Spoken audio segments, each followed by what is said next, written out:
E aí, gente, como é que vocês estão? Agora eu tô voltando com outro vídeo. Esse vídeo nós vamos estar fazendo as resoluções das questões 118, 120, 122, 123, 124 e 128. Esse é o penúltimo vídeo, gente. No próximo vídeo eu vou estar resolvendo as últimas duas questões e daí eu vou encerrar a gravação das resoluções do Enem.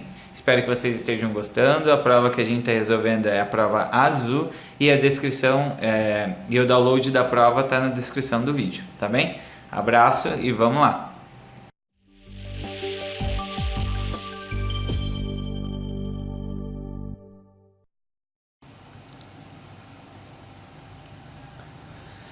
E aí, galera? Então vamos para a questão 118, né, do Enem. Não esqueçam que é a prova azul, né? Então vamos lá. Só deixa eu abrir aqui a questão 118. Então vamos lá, gente. Questão 118, né? Grupos de pesquisa em todo o mundo vêm buscando soluções inovadoras visando a produção de dispositivos para a geração de energia elétrica. Dentre elas pode-se destacar a bateria de zinco e ar. Daí é que é a combinação de oxigênio atmosférico com o metal zinco. Daí abaixo aí denunciado tem o desenho da questão, né? Então no desenho a gente pode observar o seguinte: nós temos oxigênio entrando através do eletrodo poroso, né? E esse oxigênio vai sofrer redução, entendeu? Nós temos O2 mais água se transformando em OH-. E tem ali no desenho mesmo, saindo do material poroso, o OH-, né? Já no ânodo, nós temos a oxidação. Oxidação de quem? Do zinco, né, gente? Então, o zinco se transforma em 2+. E no enunciado da questão, está falando o quê? Que o metal zinco em um dos eletrólitos aquoso em caráter alcalino. Então nós temos o caráter alcalino aqui no meio, né? Então o que vai acontecer? Nós vamos ter o Zn, que está saindo do meu cátodo, né? Que está sofrendo redução, e ele vai reagir com o OH-, formando o ZnOH4 2-, que no desenho também está aparecendo que está saindo do eletrodo do zinco, né? Daí a pergunta está falando, no funcionamento da bateria, a espécie química formada no ânodo é... Então, gente, quem que está no ânodo? O Zn, né? Que está formando Zn2+, que reage com OH- e forma esse composto aqui. Então, quem que está formando no ânodo é exatamente esse composto, que é a alternativa E. Tem uma dica bem boa que eu tenho para vocês, gente. O ânodo começa com consoante, com vogal, quer dizer, desculpa. O ânodo começa com vogal e oxidação começa com vogal também. Então, no ânodo sempre ocorre oxidação e o cátodo começa com consoante e redução começa com consoante. Então, no cátodo sempre ocorre redução, no ânodo sempre oxidação. Então, a oxidação ocorreu do Zn para Zn2+. Ele vai formar com OH- o ZnOH4 2-. Então, essa é a resposta. Tá bem? Agora, a questão 120. Deixa eu achar ela aqui. Aqui, achei. Então, tá falando ali de alguns compostos, né? Da bixina, licopeno e beta-caroteno, né? Daí tem umas estruturas bem grandes, né? E daí o comando da questão fala: a propriedade comum entre essas estruturas confere cor. Então, a presença de quê? O que faz com que esses compostos apresentem cor?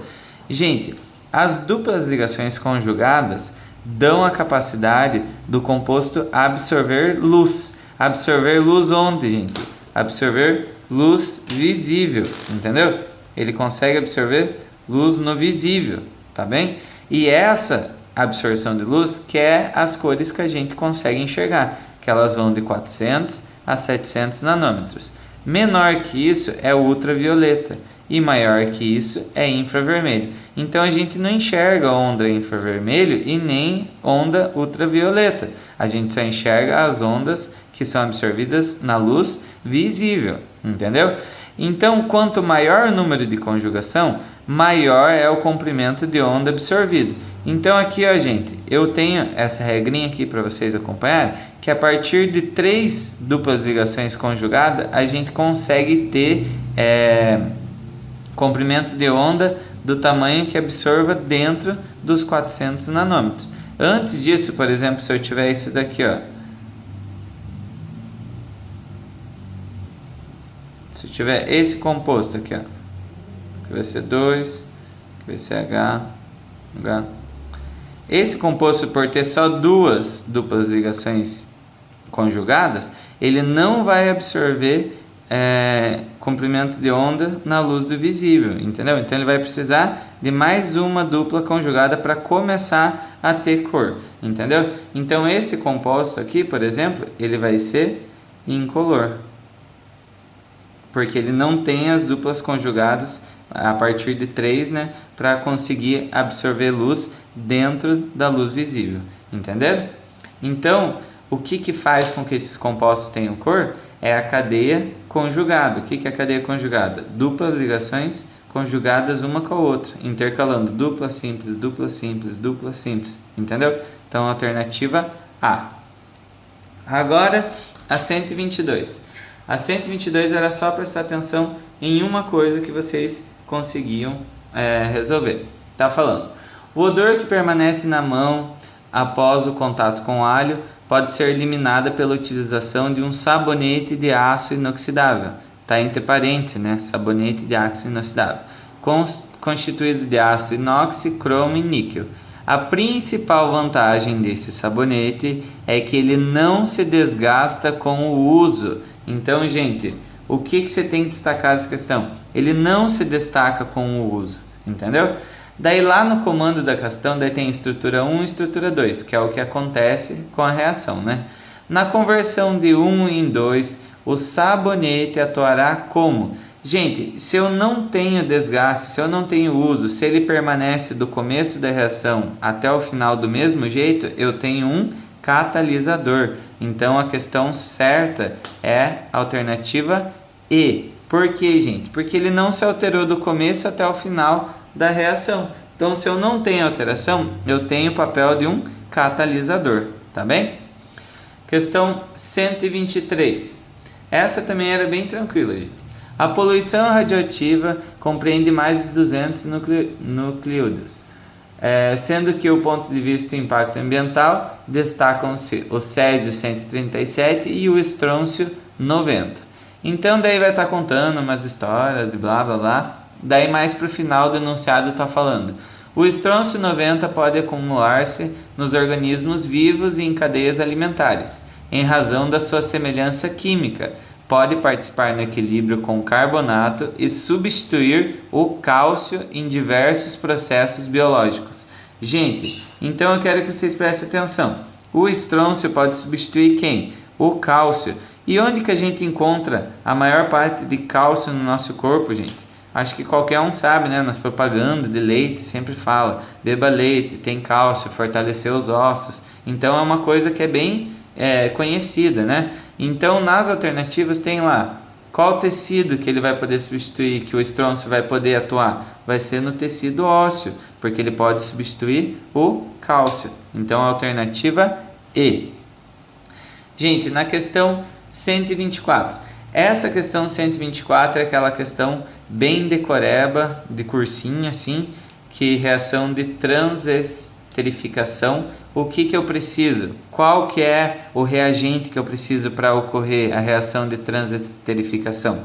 Eu preciso do álcool, entendeu? E a única alternativa que tinha álcool era a letra B, que era o metanol, terminando com ol, é álcool. Essa questão não tem um mecanismo para te apresentar, porque eu não sei o mecanismo dessa reação mesmo. Ele deve ser bem complicado, porque eu até pesquisei e não consegui encontrar. Mas é aquela questão bem decoreba, tipo transesterificação, precisa de que reagente? Álcool. Só tinha um álcool nas alternativas. Então, alternativa B.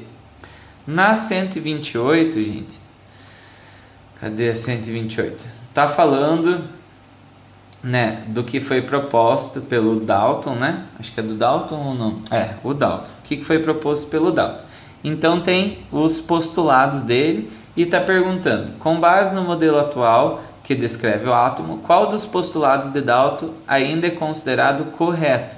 Então, gente, a alternativa, o postulado 1, a matéria é indivisível. Gente, a matéria é indivisível? Não, né? A gente sabe que divide em prótons, nêutrons e elétrons. Na 2, todos os átomos e elementos têm número igual de massa. Então, gente, todos os átomos de um certo elemento têm massa igual? Não, né? A gente sabe que existem os isótopos. Por exemplo, o carbono. Tem o carbono 6,12 e o carbono 6,13 e o carbono 6,14. O que está mudando aqui nele, gente? O número de massa, né? Então não tem como todos os átomos de um elemento têm número de massa igual. Esse é o erro da questão. Na 3, diferentes elementos químicos têm diferentes números de massa. Gente, quem tem... E os isóbaros, né? Não tem como, porque ó, diferentes elementos químicos têm diferentes números de massa. Tem elementos que, tipo, por exemplo, o X tem 20 e número atômico 19. E tem... 19 não, vou colocar 10. E o Y tem massa 20 e número atômico 9. Os dois têm a mesma massa, porém têm números atômicos diferentes. Então são de elementos diferentes. Então esse daqui que é o erro dessa questão. E na 4 está falando que os átomos são indestrutíveis e nas reações mantêm as suas identidades. Os átomos não precisam manter a identidade e nem são indestrutíveis, gente. Por quê? Para você manter a identidade, eu não poderia transformar um átomo num íon, entendeu? Para fazer uma reação, então faz com que isso daqui e isso aqui esteja errado. Então a única que sobra é a alternativa, o postulado 5, né, que fala que átomos de elementos combinam com átomos de outros elementos em proporções de números inteiros, pequenos para formar compostos. Gente, as questões que eu resolvi nesse vídeo são essas. E agora eu acho que vai estar tendo um último vídeo para resolver, eu acho que mais 3 questões. Daí eu vou estar postando para vocês. Se inscrevam no canal, deem o seu like, espero que estejam gostando. Um abraço.